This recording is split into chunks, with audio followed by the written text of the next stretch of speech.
There is a reason the 1960s are still considered the golden age of British automotive design. These were not just cars, they were statements of identity, craftsmanship, and a very particular kind of elegance that the world has never quite seen again. Every curve was intentional. Every line told a story. And somewhere within this list, one car stands so far above the rest that it genuinely changed how the world perceived British luxury. If you enjoy classic British cars, you will want to stay till the very end, because number 1 might just surprise you entirely. Now let's begin with number 10. Number 10, Sunbeam Alpine. The Sunbeam Alpine arrived in 1959 and immediately announced itself as something genuinely different from what British roads had seen before. It wore its styling with quiet confidence, low, graceful fins swept along its rear quarters in a way that felt simultaneously American in inspiration yet unmistakably British in execution. But here is the interesting part, those fins were not simply decorative. They gave the Alpine a visual tension, a sense of motion even when standing completely still. The bodywork was taut, the proportions carefully balanced, and the overall presence surprisingly refined for a car at this price point. What most people do not notice is how well the interior carried the same elegance outward, creating a seamless visual conversation between driver and machine. Very few people talk about this car today, yet it set a tone for affordable British beauty that deserved far greater recognition. Does it still hold up? Absolutely, without hesitation. Number 9, Bristol 404. The Bristol 404 is the car that most lists completely ignore, and that is a genuine shame, because what Bristol achieved with this model in 1953, carrying forward through the early 1960s in spirit and influence, was nothing short of remarkable. Bristol was never interested in shouting. Their design philosophy was disciplined, precise, almost architectural in its restraint. The 404 wore a fastback roofline that flowed with extraordinary grace, and its front grille carried a purposeful elegance that spoke quietly of engineering confidence. But here is where things get surprising. Bristol built these cars in remarkably small numbers, making each one a deeply considered object rather than a product. The aluminium bodywork was hand-finished, and the attention to surface quality was obsessive in the best possible sense. If you miss understanding Bristol, you miss an entire chapter of what made British coach building so extraordinary. Would you have expected this level of refinement from a name so few recognize today? Number 8, Alvis TC 108G. It may not look obvious at first, but the Alvis TC 108G represents one of the most beautifully resolved collaborations in British automotive history. Introduced in 1956 and bodied by the Swiss coach builder Grabber, this car carried a continental sophistication that sat perfectly alongside its thoroughly British mechanical foundation. The roofline was swept and elegant, the glasshouse airy and well-proportioned, and the overall silhouette possessed a kind of timeless calm that most manufacturers spent decades trying to achieve. What most people do not realize is that Alvis, as a company, was never chasing volume. They were chasing perfection on a very intimate scale. Each TC108G was essentially a handmade object, and that devotion shows in every considered surface and carefully resolved detail. The paint caught light differently depending on the angle, which sounds like a small thing until you stand beside one and experience it.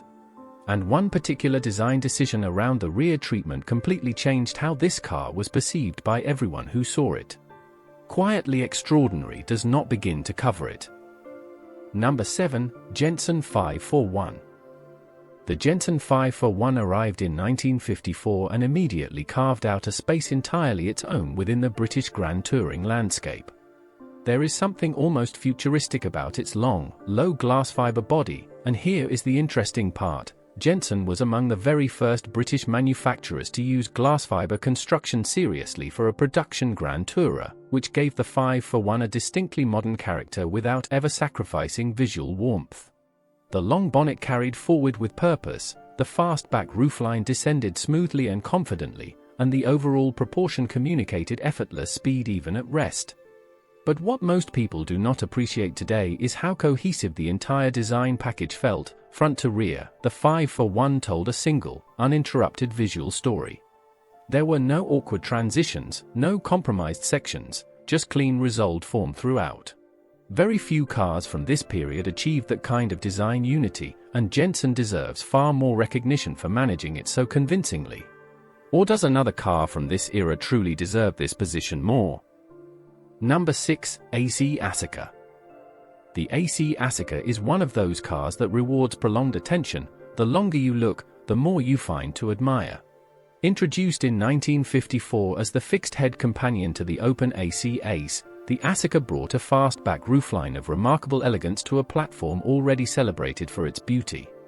But here is where things get genuinely surprising. That roofline did not simply add practicality, it transformed the entire character of the car. The Aceca felt more mature, more considered, more resolved than almost anything else being built in Britain at this moment. The aluminium bodywork was shaped by hand over steel tubes, and the quality of surface finishing was extraordinary for a small independent manufacturer working with limited resources but unlimited passion. What most people do not notice immediately is the beautiful relationship between the glasshouse and the lower body. It is a proportion that looks effortless but was almost certainly the result of meticulous, painstaking decision-making. There is more coming that might genuinely surprise you. Number 5. Austin Healey 100. The Austin Healey 100 is the car that proved British sports car design could be both accessible and breathtakingly beautiful at the same time. Unveiled at the 1952 Motor Show, it caused an immediate sensation, and it is not difficult to understand why. The long sweeping bonnet, the low rakish windscreen, the curvaceous rear haunches, every element of this design communicated freedom, speed, and an almost reckless optimism that perfectly captured the spirit of a nation beginning to rediscover joy after years of post-war austerity. But here is the interesting part. The 100 was designed under enormous budget constraints, yet you would never know it from the result. The design felt expensive, confident, and genuinely beautiful without trying too hard. What most people do not fully appreciate is how influential this car became for everything that followed in the British sports car tradition throughout the entire decade. One particular detail around the front intake treatment was quietly studied and referenced by designers for years afterward. Does this still hold up as genuinely beautiful today? Without question, yes. Number 4. Lotus Elite. The Lotus Elite, introduced in 1957, is perhaps the most intellectually ambitious beautiful car Britain produced in this entire era. Colin Chapman did not simply want to build something attractive, he wanted to build something structurally revolutionary that happened also to be visually extraordinary. And this is where things get genuinely surprising. The Elite's entire body was constructed from glass fiber, not as a skin over a separate chassis, but as the structural element itself. The monocoque glass fiber construction gave the Elite a visual delicacy that no steel-bodied car could quite match. Surfaces were impossibly smooth, transitions impossibly clean, proportions impossibly refined. Very few people talk seriously today about how architecturally advanced this design concept was for its period. The roofline swept with real elegance, the side profile carried a kind of taut precision, and the overall effect was of a car that weighed almost nothing and looked almost weightless. It may not look obvious at first, but the Elite changed what people believed small British cars could achieve. Would you have expected this level of ambition from a company this young? Number 3. Aston Martin DB2. The Aston Martin DB2 sits in that rare category of cars that manage to be both timeless and deeply of their moment simultaneously. Introduced in 1953 and developed beautifully through the decade, it wore the signature Aston Martin grille with aristocratic authority, an identity so strong and so carefully resolved that it became one of the most recognized faces in motoring. But here is the interesting part. The DB2 was not simply a beautiful exterior wrapped around ordinary mechanicals. The twin-cam engine, the refined chassis, the careful weight distribution, every engineering decision served the aesthetic goal of effortless, composed performance. What most people do not fully appreciate is how the fastback roofline of the DB2 influenced every subsequent Aston Martin design for the next 20 years. One particular decision around the rear quarter treatment quietly established a visual language that the brand still references today. The presence this car commands on a road, even now, is something almost impossible to adequately describe in words alone. Does another car deserve this spot on the list? Perhaps, but not by much. Number 2. Jaguar XK140.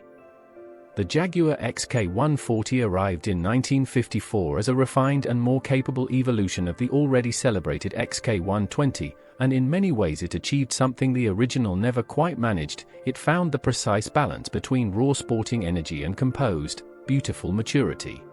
The long curvaceous bonnet remained, the sweeping front wings retained their drama, but subtle refinements throughout gave the XK140 a more authoritative, more resolved visual character. But here is where things get genuinely interesting. Jaguar achieved this level of design sophistication at a price point that left continental European rivals in a state of genuine bewilderment. The interior carried real quality, the chrome detailing was placed with careful restraint. And the overall effect was of a car built by people who cared enormously about every visible surface. What most people do not notice immediately is the extraordinary relationship between the glasshouse and the body below it, a proportion refined almost to perfection. Very few cars from this entire era carry themselves with quite this much natural authority and beauty combined. There is still one more car to come, and it changes everything. Number 1. Bentley R-Type Continental. And here it is. The car that justified every single superlative ever written about British automotive design, the Bentley R-Type Continental. Introduced in 1952 and refined throughout the decade, this was not simply the most beautiful British car of the era, it was quite genuinely one of the most beautiful objects Britain has ever produced in any discipline. The fastback bodywork, penned by H.J. Mulliner, swept from its imposing front grille to its tapered tail with a grace so complete, so resolved, so utterly certain of itself that it still stops people in their tracks more than 70 years later. But here is what most people do not fully appreciate. The R-Type Continental was also the fastest genuine four-seater car in the world at the time of its introduction. Beauty and performance arrived together, completely inseparable. What most people never notice is how the rear haunches carry a subtle tension, neither aggressive nor passive, simply perfectly poised.